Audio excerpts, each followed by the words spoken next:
warahmatullahi wabarakatuh. Halo Sobat HK, jumpa lagi di podcast HK. Hari ini saya Nur Hovifa dan rekan saya Khairunisa. Nah, pada kali ini kita memasuki episode baru nih. Episode ke-1 kali ini kita akan membahas dan tanya jawab terkait pengantar hukum Indonesia. Secara garis besar, PHI singkatan dari Pengantar Hukum Indonesia. Ada 3 kata, yakni pengantar hukum dan Indonesia. Dengan demikian, maka dapat disimpulkan bahwa pengantar hukum Indonesia yaitu merupakan memperkenalkan secara umum atau secara garis besar terkait hukum di Indonesia. Sebagai berhubungan dengan itu, sudah hadir di tengah-tengah kita dosen kami tercinta, Pak Jahirin SSY MH. Beliau merupakan salah satu dosen di Fakultas IAIN Pekalongan. Selamat pagi Pak, gimana nih kabarnya? Kabar sehat, Sehat ya Pak. dan mudah-mudahan selalu sehat di tengah-tengah pandemi saat ini. Baik, langsung saja Pak. Untuk pertanyaannya, yang pertama, seringkali ini kita mendengar, bahkan tak jarang pula kita menyebut kata hukum. Lantas menurut Pak sendiri, itu bagaimana sih hukum itu Pak? Oke, terima kasih host yang luar biasa pada pagi hari ini. Dan teman-teman untuk melakukan diskusi tentang persoalan pengantar hukum di Indonesia, ini hukum keluarga Islam atau himpunan mahasiswa Indonesia. Jadi kalau kita berbicara masalah hukum, tentu secara garis besar bisa dimaknai bahwa hukum itu adalah aturan. Hukum bisa juga dikatakan sebagai kaidah, hukum juga bisa dikatakan sebagai norma, dan hukum juga bisa dikatakan atau sering juga bisa disebut dengan undang-undang. Ya. Maka kalau kita berbicara masalah persoalan hukum, ya tidak terlepas dari aturan-aturan yang sudah ada. Ya. Bahkan kemudian aturan itu bisa tersebutkan secara tersurat, dalam hal ini tertulis undang-undang, juga bisa tersebutkan dengan kaidah-kaidah yang muncul dan yang hidup di tengah-tengah masyarakat kita. Hukum bisa dikatakan seperti itu. Nah, hukum itu bertujuan untuk mengatur tatanan dan kehidupan manusia. Ya, jadi hukum tercipta itu dalam rangka untuk mengatur tatanan kehidupan manusia. Ya, kan? Maka ketika kemudian hukum diciptakan untuk manusia, untuk mengatur tatanan manusia, tidak terlepas dari konsep-konsep hukum yang berkeadilan dan bermanfaat untuk manusia itu sendiri. Ya kan? Maka idealnya tujuan diciptakannya hukum atau aturan-aturan tertulis itu dalam rangka membahagiakan dan memanusiakan manusia. Nah, bagaimana kalau kemudian hukum itu terjadi ketimpangan? Nah, bagaimana kemudian hukum ketika kemudian dimaknai oleh segelintir atau sekelompok orang dimanfaatkan untuk segelintir atau sekelompok orang? Nah, ini tentu kemudian penyelewengan dan ketimpangan persoalan-persoalan. Nah, jadi garis besar dari hukum adalah aturan atau kaidah atau norma-norma. Selanjutnya ya Pak, Indonesia sendiri kan sudah berdiri sejak lama nih. Ya. Dalam perjalanan bangsa Indonesia, bagaimana sih sejarah adanya hukum dan perkembangannya sampai saat ini? Ya, kita melihat bahwa Indonesia ini dulu adalah jajahan dari Belanda, ya kan? Belanda dulu pernah dijajah oleh Prancis, ya kan? Pada waktu itu Prancis menjajah Belanda itu dikuasai oleh Napoleon Bonaparte. Ya. Nah, produk-produk hukum Belanda tidak terlepas dari produk-produk hukum Prancis. Begitu juga dengan Indonesia. Contoh misalnya di Indonesia itu hukum pidana kita. Hukum pidana kita itu sejak diberlakukannya Undang-Undang Nomor 1 Tahun 1946 tentang pemberlakuan hukum pidana kita, itu adalah hukum pidana yang secara garis besar adalah warisan dari Belanda. Dulu namanya adalah WVSNI, Wetboek van Strafrecht voor Nederland-Indië. Gitu kan, nama kitab undang-undang hukum pidana kita itu kalau berbahasa Belanda kan namanya Wetboek van Strafrecht voor Nederland-Indië. Nah, setelah kemudian Indonesia merdeka pada tahun 1945, termasuk hukum pidana kita, ya kan, kemudian diinternalisasi sepanjang tidak bertentangan dengan Undang-Undang Dasar dan Pancasila. Maka berlakulah kitab Undang-Undang Hukum Pidana kita pada sejak tahun 1946 itu, ya kan, menjadi WVS saja, NI-nya dibuang, Nederland Indinya dibuang, jadi Wetboek van Strafrecht. Kalau diartikan, Wetboek van Strafrecht itu adalah kitab undang-undang hukum pidana, ya kan?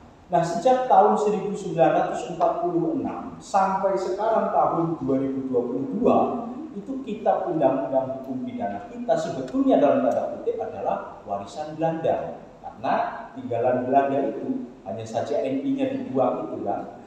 Secara parsial memang sudah ada pembaharuan, seperti contoh misalnya ada tindak pidana korupsi, ya, undang-undang IT, kemudian undang-undang yang berkaitan dengan persoalan-persoalan pidana. Secara parsial memang sudah ada perubahan, tetapi secara universal, ya kan, kitab undang-undang hukum pidana kita contohnya ini, ya, saya ambil contoh kalau kemudian berbicara masalah perkembangan hukum di Indonesia kan, kita ambil contoh hukum pidana kita itu masih warisan Belanda.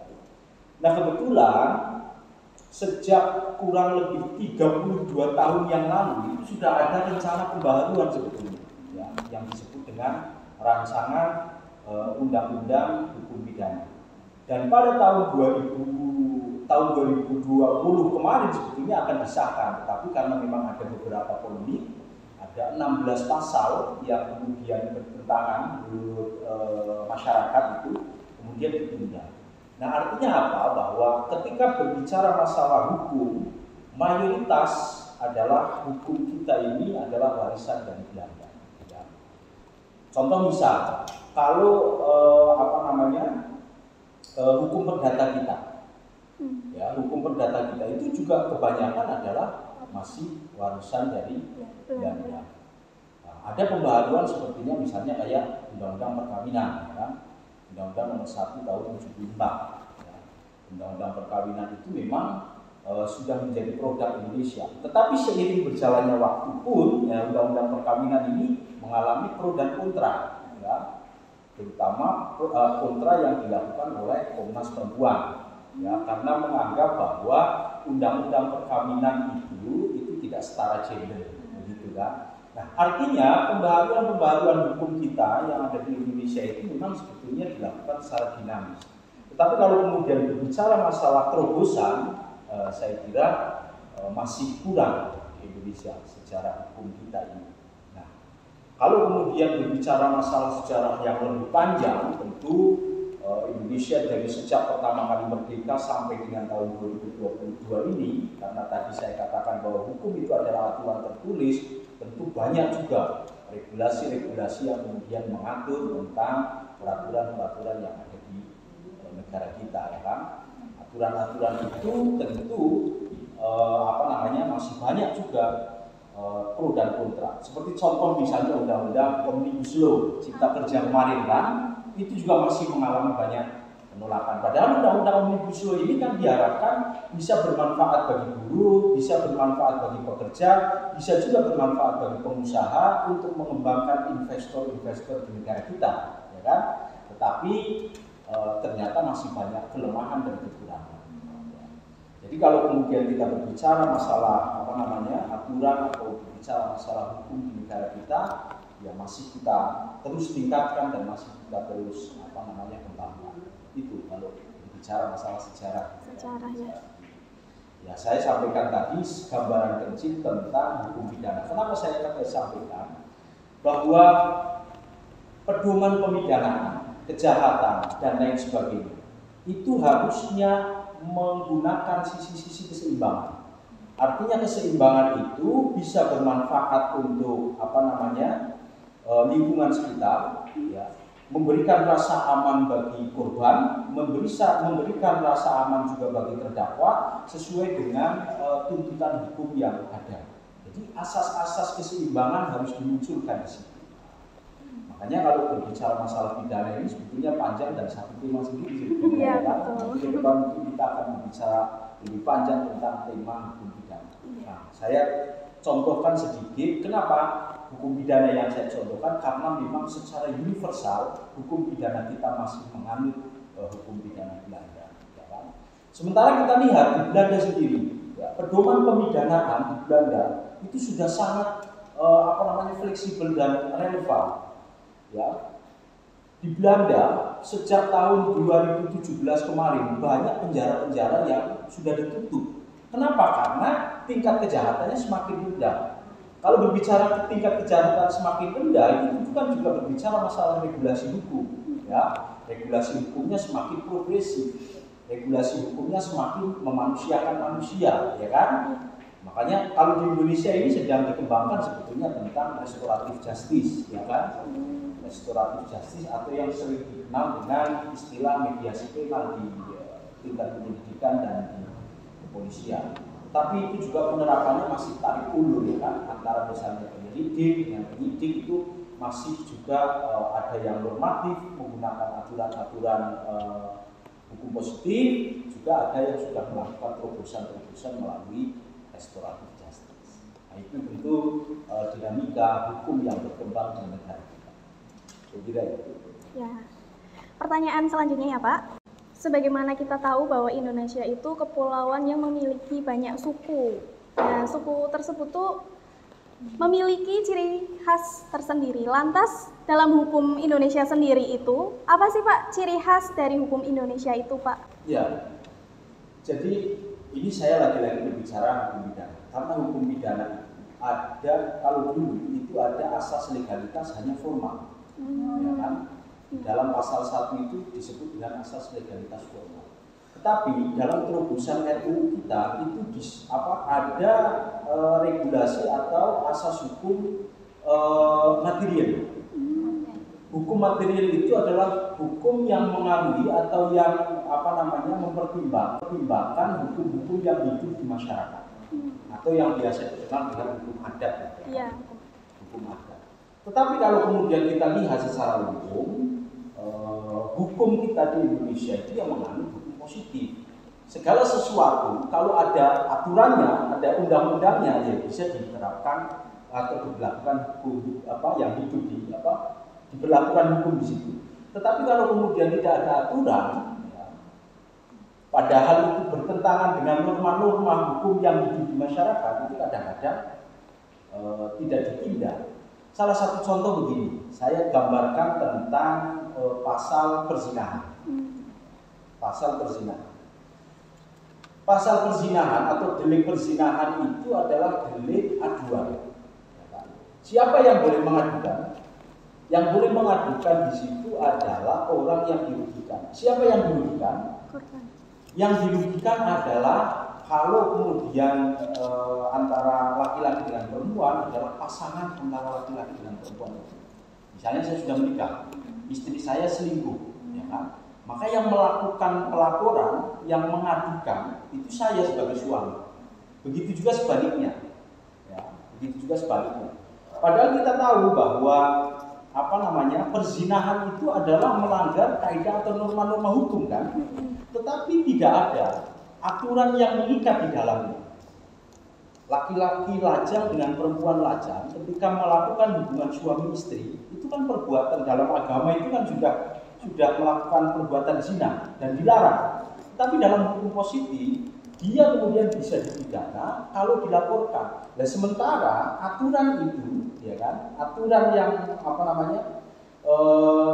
bisa mendelikkan atau bisa menjebloskan si laki-laki dalam penjara harus ada laporan dari si istri atau pasangan yang sah.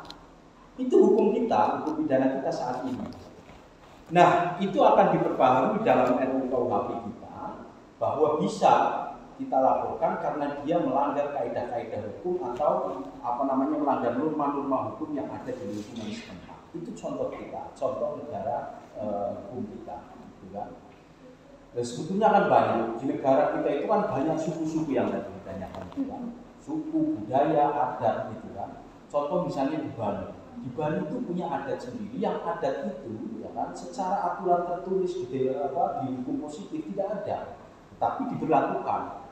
Ya, kemudian di Baduy, suku Baduy itu juga ada, banyak sekali hukum-hukum adat yang kemudian tidak diakomodir oleh hukum positif kita, ya kan? Padahal kita tahu negara kita ini, Indonesia ini adalah negara hukum, diatur di dalam Undang-Undang Dasar pasal 1 ayat 3. Undang-Undang Dasar kita mengatur bahwa negara Indonesia adalah negara hukum. Apa itu artinya? Ya artinya segala sesuatu diatur. Kita melakukan pergaulan pun diatur. Ya. Kita melakukan aktivitas pun diatur. Ya. Kita melakukan kritik terhadap pemerintah pun diatur. Ya kan? Segala sesuatu ada aturannya. Nah, perkembangan ke depan yang kami harapkan itu hukum yang kemudian mengatur manusia dan tingkah laku kita sehari-hari itu memang harus ada asas keseimbangan. Ya. Harus ada keadilan-keadilan yang kemudian dirasakan dan dimiliki oleh semua orang. Jangan kemudian ya kan seperti sering kita dengar hukum itu tumpul ke atas, kemudian tajam ke bawah. Tidak lagi kita mendengar persoalan-persoalan itu terjadi. Ya kan? Karena tujuan dari berhukum kita adalah untuk memanusiakan manusia. Tujuan berhukum kita adalah untuk mensejahterakan manusia, masyarakat, ya kan? Tujuan berhukum kita untuk mengatur manusia agar menjadi tatanan yang lebih baik. Itu seperti yang disampaikan oleh guru besar di Undip Profesor Satsiko Raharjo. Jadi hukum untuk manusia. Jadi perkembangan hukum, kemudian sejarah hukum yang ada di Indonesia dan ragam hukum yang ada di Indonesia saat ini yang berkembang masih perlu banyak tatanannya. Contoh misalnya begini, dalam pidana itu kemarin ada nenek Minah mencuri dengan kapasitas sedikit dalam rangka untuk menghidupi kehidupannya, kan? Tetapi karena aturan hukum kita, pidana kita mencuri, ya, mengambil barang orang lain sebagian atau keseluruhan itu adalah persoalan pidana, ya nenek Minah tetap diproses secara hukum, ya kan? Walaupun kemudian dalam kaidah nenek Minah ini kan hanya beberapa sih yang kita curikan, ya kan? Untuk menghidupi dirinya, untuk menghidupi keluarganya karena tidak ada pemasukan yang dilakukan oleh nenek Minah itu. Itu kan perkembangan. Akhirnya kemudian Mahkamah Agung memutuskan ya kan, pidana dengan denda di bawah 2 juta itu ada keringanan. Akhirnya kemudian hakim pun ya kan, tetap memutuskan nenek Minah bersalah, tapi kemudian menggalang donasi untuk nenek Minah ini bentuk kepedulian. Yaitu tadi, apakah kemudian hukum kita dikatakan kaku? Ya, karena hukum itu tertulis, semua ada aturan, ya kan? Ya begitu. Nah, makanya yang bisa kemudian kita lakukan adalah terobosan-terobosan hukum, ya kan? Tidak kemudian menerjang aturan yang ada, tapi kita melompat dan melakukan terobosan. Dalam rangka apa? Yaitu tadi, untuk menemukan keadilan yang sebenarnya, untuk menemukan keadilan yang bisa dirasakan oleh masyarakat. Selanjutnya Pak, mengingat bagaimana pentingnya hukum di Indonesia, apa sih peran, fungsi, dan tujuan dari hukum Indonesia tersebut? Ya, kalau kita berbicara masalah peran hukum, ya tentu berbicara masalah penegak hukum, ya kan? Penegak hukum itu ya kita semua, mahasiswa hukum ya bagian dari penegakan. Ya, siapa yang lebih teknis? Ya tentu kepolisian, polisi itu penegak hukum, jaksa penegak hukum, pengacara, advokat penegak hukum, ya kan? Hakim penegak hukum, itu. Nah, tentu para penegak hukum inilah yang kemudian harus berwawasan bahwa hukum harus ditegakkan seadil-adilnya. Ya kan?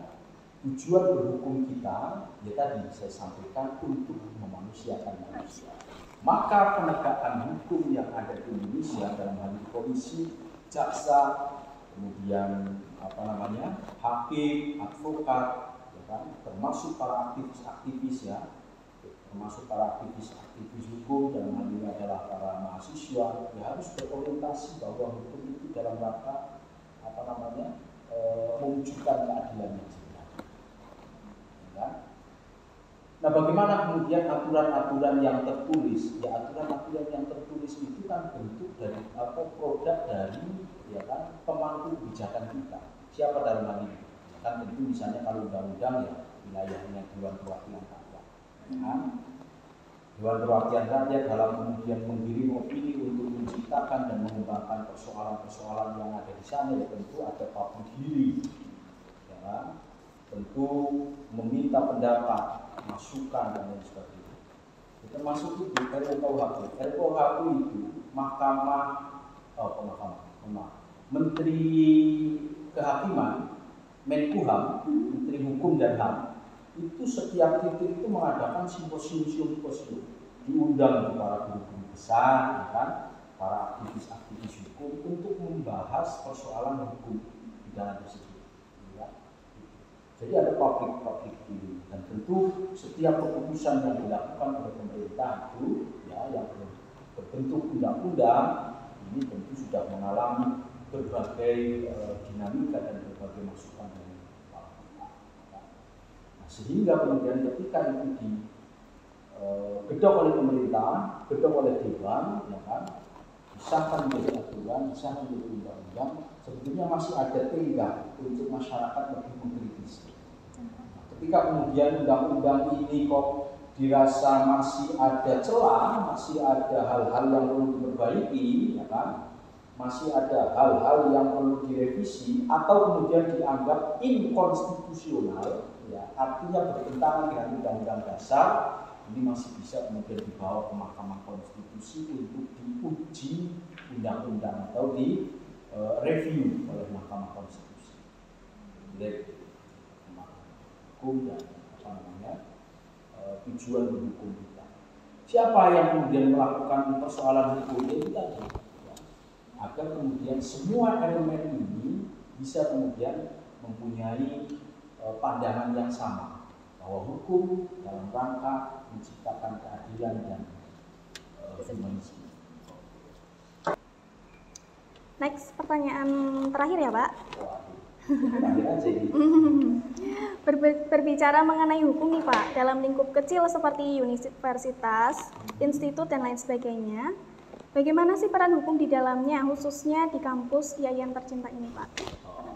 Ya. Jadi begini, setiap lembaga, setiap organisasi, setiap apapun lah komunitas itu biasanya ada aturan, ya kan?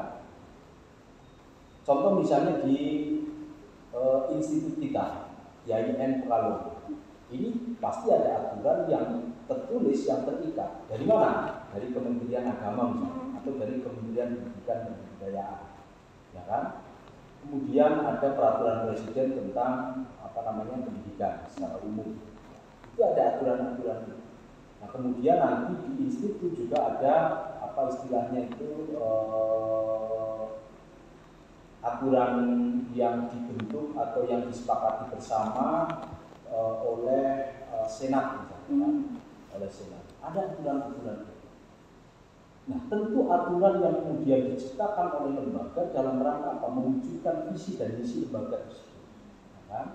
Kalau kemudian Institut Agama Islam kita itu mempunyai cita-cita menjadi universitas yang unggul di tahun 2036 misalnya begitu kan, maka aturan yang kemudian ada mestinya mendorong tentang visi misi itu, gitu kan? Sama juga misalnya presiden punya visi misi besar.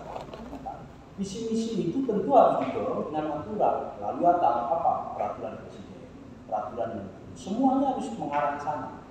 Nah, begitu juga dengan organisasi-organisasi di bawah institut. Ya kan? Misalnya ada lembaga kajian, ada lembaga hukum, ada lembaga, semuanya berorientasi untuk mewujudkan tujuan dan visi misi yang dilakukan oleh institut itu. Saya pengalaman, saya cerita sedikit. Dulu tahun 2012, saya itu pernah jadi ketua DPR yang sekarang jadi Senat, Dewan Perwakilan Mahasiswa. Di situ aturannya masih konstitusi mahasiswa. Jadi aturan tertinggi itu konstitusi mahasiswa. Saya lakukan kajian terhadap ADART masing-masing organisasi UKM. saya lakukan kajian di Komisi A bidang legislasi pada waktu itu untuk mengevaluasi apakah ADART yang ada di dalam UKM itu bertentangan atau tidak dengan konstitusi yang kita miliki bersama. Ini belajar belajar miniatur negara ya. Miniatur negara itu paling efektif itu ya ada di kampus itu ada presiden. Kalau dulu presiden BEM, maka saya dulu pernah disebut dengan Pak Pres. Pak Presidennya dulu pernah disebut dengan Pak Presiden karena waktu itu presiden. Kalau sekarang kan Dema itu yang jadi dan ketua Dema. Gitu kan. Kalau dulu BEM, Badan Eksekutif, itu disebut dengan BEM. Itu miniatur negara. Yang di situ juga ada aturan. Kita di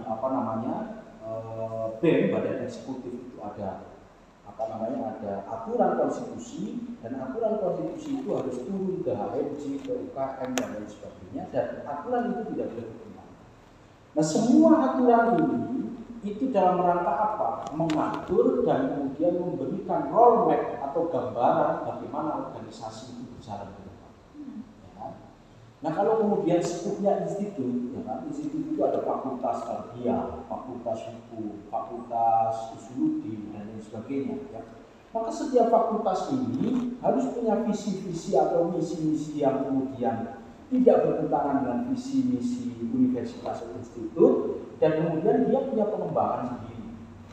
Ya. Punya pengembangan. Contoh fakultas hukum, ya kan? Fakultas hukum itu punya visi misalnya menjadi membentuk mahasiswa hukum yang kompatibel misalnya, atau kemudian membentuk mahasiswa hukum yang visioner atau progresif misalnya. Ya tentu bagaimana kemudian itu diatur di dalam kurikulum, ya kan? Kurikulum itu mengatur tentang visi dan misi tersebut. Ya begitu juga dengan skup yang terkecil misalnya di HMJ, ya kan? Himpunan Mahasiswa Jurusan dalam hal ini HKI, Hukum Keluarga Islam. Kalau hukum keluarga Islam itu kemudian punya visi misi untuk membentuk mahasiswa atau hukum keluarga Islam atau alumni HKI itu menjadi orang yang kompeten dalam bidang keluarga, ya maka kemudian aturannya dikirim sana. Ya. Nah, aturan itu yang harus disepakati bersama, aturan itu yang menjadi pedoman bersama, aturan itu yang nanti akan dilaksanakan bersama dalam rangka apa? Mewujudkan cita-cita bersama. Nah, itu. Jadi kalau misalnya mau ada hal-hal yang melanggar hukum gitu kan, nah ini berarti dianggap dia tidak sesuai dengan visi misi. Makanya kalau dalam skup terkecil ketika kita berorganisasi itu kita berusaha memahami dan mempelajari peraturan-peraturan yang ada. Karena peraturan itulah yang menjadi dasar kita melakukan dan melaksanakan sesuatu. Nah, aturan itu bisa secara tertulis atau bisa secara kebiasaan dilakukan. Itu tadi. Kalau kemudian kita menganut sistem hukum yang ada di Indonesia hanya tertulis. Ya walaupun kemudian ada aturan tersendiri yang kemudian menghidupkan hukum adat. Tetapi kadang-kadang ketika kemudian dibenturkan terhadap persoalan mitigasi, dalam hal ini yang sering terjadi karena saya seorang advokat juga, yang sering terjadi ketika kemudian ada persoalan pidana, kemudian masuk dalam tahap tingkat penyelidikan atau penyidikan, pasti penyelidik dan penyidik itu berbicara masalah normatif. Kalau berbicara masalah normatif, tentu berbicara masalah aturan, undang-undang. Pasalnya apa nih? Ya, unsur-unsur pidananya mana nih? Itu yang selalu ditanyakan. Apalagi kemudian ketika kemudian kasus ini sudah dilimpahkan ke kejaksaan P21, kan? Jaksa itu juga ketika dia mendakwa seseorang itu harus dengan aturan-aturan itu. Nah, bicara masalah aturan pidana maksimal, pidana minimal, pidana tambahan dan lain sebagainya. Sering lingkaran-lingkaran yang kemudian ada di kejaksaan, kepolisian itu menggunakan aturan-aturan yang normatif, menggunakan aturan-aturan hukum positif. Padahal semangat Pancasila kita ini dengan segala sesuatu harus berdasarkan musyawarah. Pasal berapa itu? Permusyawaratan perwakilan atau pasal sila keempat. Ya. Sila keempat itu sebetulnya diatur dalam rangka apa? Semua persoalan harus diselesaikan berdasarkan musyawarah. Tetapi karena ya ini bertahap. Semakin banyak kemudian orang-orang membaca persoalan-persoalan hukum, persoalan-persoalan kaidah-kaidah hukum dari para narasumber, semakin kemudian menciptakan nalar para penegak hukum kita ini agar mempunyai visi dan misi yang visioner, progresif, hukum yang progresif ke depan. Artinya kalau kemudian kita berbicara masalah hukum progresif itu dalam rangka mengurangi kejahatan-kejahatan yang terjadi, dalam rangka mengurangi pelanggaran-pelanggaran yang terjadi. Harapannya begitu. Baik, mungkin itu saja Pak bincang-bincang kali ini. Sebenarnya masih banyak yang ingin kami tanyakan terkait pengantar hukum Indonesia. Mengingat keterbatasan waktu, saya ucapkan banyak terima kasih kepada Pak Jahirin SSYMH atas apa yang telah disampaikan. Semoga bisa bermanfaat untuk sobat-sobat HK. Ya. Nah, boleh kali Pak ada wejangan atau motivasi terkait hukum agar sobat HK lebih antusias mempelajari hukum itu sendiri. Oke. Jadi tadi ya, saya menginginkan agar kajian-kajian terhadap persoalan hukum ini bisa dikembangkan secara masif, ya, terutama adalah mahasiswa hukum. Dalam hal ini sahabat-sahabat itu nanti kan gelarnya sarjana hukum. Walaupun kemudian latar belakangnya dari hukum keluarga, tetapi seolah-olah ini mahasiswa hukum yang mempelajari secara keseluruhan, ya, baik hukum pidana, perdata, hukum internasional, ATM, tata negara dan lain sebagainya. Ya, harapannya nanti ke depan teman-teman melakukan kajian-kajian itu secara spesifik. Ya. Nah, terakhir untuk motivasi ke depan mahasiswa-mahasiswa hukum, ya kan? Mahasiswa hukum khususnya hukum keluarga Islam di Fakultas Syariah YIN Pekalongan, teruslah belajar dan belajar, teruslah membaca dan membaca, karena dengan belajar dan membaca akan membuka cakrawala dan pemahaman sahabat-sahabat semua. Mahasiswa hukum itu adalah mahasiswa yang paling keren menurut saya, karena di dalamnya dia belajar tentang berbagai dinamika, ya kan? Berbagai dinamika yang kemudian berkembang, berbagai dinamika yang kemudian muncul di masyarakat. Ya. Siapa yang bisa menyelesaikan persoalan-persoalan itu? Harapannya adalah mahasiswa hukum, ya kan? Siapa yang bisa memberikan solusi atas masalah yang berkembang? Adalah mahasiswa hukum. Siapa yang kemudian mampu mengembangkan wacana dan pembaharuan hukum ke depan? Ya tentu mahasiswa hukum. Maka teruslah belajar, teruslah membaca, dan kemudian tingkatkan diskusi-diskusi untuk meningkatkan pemahaman dan wawasan hukum ke depan, gitu kan?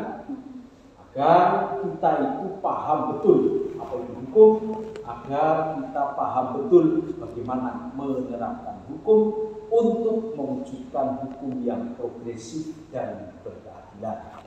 Mungkin itu saja. Terima kasih atas kesempatannya. Ini bisa kita sambung lain waktu untuk persoalan atau ngobrol yang lebih menarik. Oke. Ya, baik, sekali lagi kami ucapkan terima kasih Pak. Jadi itu sedikit penjelasan dan motivasi terkait hukum di Indonesia. Oh ya, jangan lupa beri dukungan untuk podcast ini dengan cara like, comment, share, and subscribe.